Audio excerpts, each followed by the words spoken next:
Peacemaker Season 2 is a massive hit.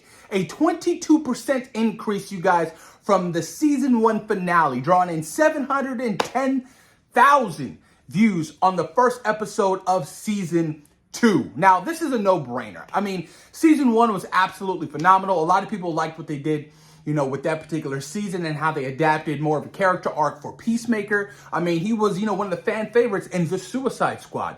So it's a no-brainer to me. But in comparisons to like the Penguin, you guys, that drew in 1.3 million views for its first episode, it's just ginormous. We all know how massive and successful the Penguin was. I mean, that was a fan favorite. That felt like an event like WandaVision. Because you guys remember when WandaVision hit, it was like a weekly thing. Everybody was talking about it. That's how the Penguin felt. But as far as Peacemaker, you guys, the viewership is still up. It's increased. And he did have a cameo in Superman. I mean, that could have helped the viewership for Season 2 and the whole reboot of the DCU. I mean, James Gunn is going in with a full force with this brand new universe, and so far they're off to a wonderful start with Creature Commandos, Superman, and now Peacemaker Season 1. You guys, I believe it sits near like 97% on Rotten Tomatoes. So it's off to a wonderful start. And Peacemaker is a character that everybody just loves. I mean, he is fun, he's crazy. And that first episode, you guys, was absolutely insanity to me. I mean, that whole scene when he was doing, the drugs and, that whole orgy, it was absolutely crazy. I was like, James Gunn, you are a wild individual. And the way it ends, you guys, was absolutely freaking flabbergasting. I did not expect it to end that way. I was like, oh, I cannot wait for Season 2. But you guys, Peacemaker smash hit, up 22% in viewership from Season 1's finale. Let me know how you guys feel about the numbers and how you feel about Episode 1 thus far for Peacemaker Season 2. Now, Jake Schreier, you guys, the up-and-coming new director for the X-Men reboot for Marvel Studios, has confirmed work has now begun for the X-Men reboot for Marvel Studios. Should we be worried? Are you guys a fan favorite of Jake Schreier to be directing and helming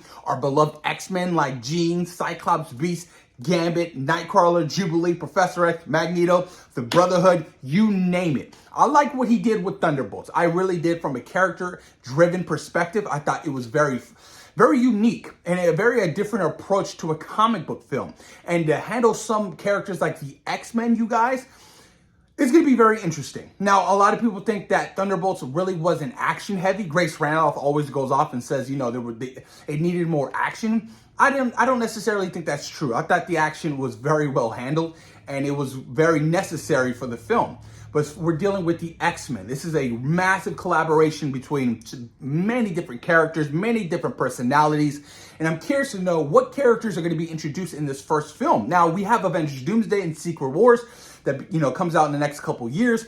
But those are our OG X-Men. So we're getting, Patrick Stewart back, Ian McKellen back, James Marsden back. The OG X-Men are going to be returning for those particular films, more of a send-off. So with this entire new X-Men reboot, we're getting younger versions of these characters. Now, I don't know how it's going to work with the whole multiverse thing, but I'm really curious to see how Jake Schreier and Marvel Studios plans to adapt these X-Men characters into the MCU post-Secret Wars.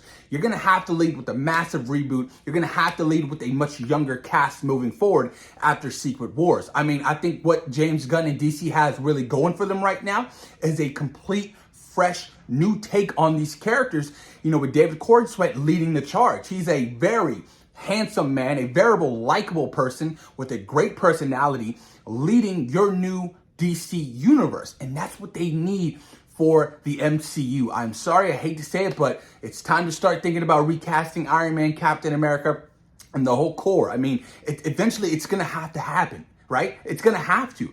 The MCU's been going on for damn near almost 2 decades now. So you can't not just never tell these stories and these characters ever again, because there are so many other stories you can adapt, onto the live action or, into, comic book shows that evolve around, the X-Men and, the Avengers going at it. I mean, yes, we're probably going to get some version of the X-Men going at it with the Avengers and Avengers Doomsday and Secret Wars, but the whole incursion mess is going to be absolutely insanity. But I do want to see a rebooted characters of our beloved RDJ as, Iron Man and Tony Stark. It's going to have to happen. You know, look at Harry Potter. We got a whole massive reboot series coming our way on Max. And I am a huge Harry Potter fan, but I'm also excited to have this Harry Potter franchise for this particular show be for a new, younger generation to fall in love with Harry Potter like the way I did in the early 2000s, right? With Daniel Radcliffe and that whole crew. So you have to start thinking about a whole new era and a whole new generation when you're leading a franchise from a brand new start, because that's ultimately what's going to have to happen. You can't have Sam Wilson, Anthony Mackie play Captain America for another 10 years.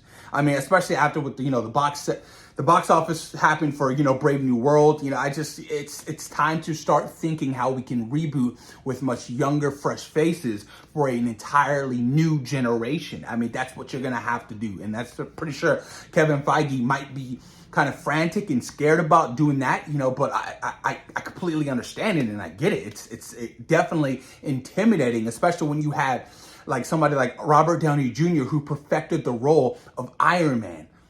It's going to be hard to top that, but it's going to have to be done eventually if you want to continue on your universe. But let me know what you guys think in the comments down below about Peacemaker Season 2's viewership being up 22% from the first season. Thoughts and opinions, you guys. Have you seen that first episode? And what do you think? What early work has been done for Jake Schreier's X-Men reboot for Marvel Studios? Do you think they're planning and mapping out potential villains? Do you think the script is going well? What's the core lineup you would like to see for the first X-Men film? I always say it's got to be Beast, Professor X, Scott, Jean, and Storm. Please let it happen. And who knows? Storm could show up in a Black Panther 3. It's a possibility. But let me hear it in the comments down below. And of course, thank you guys for taking time out of your day for watching SeaWorld Productions. Peace.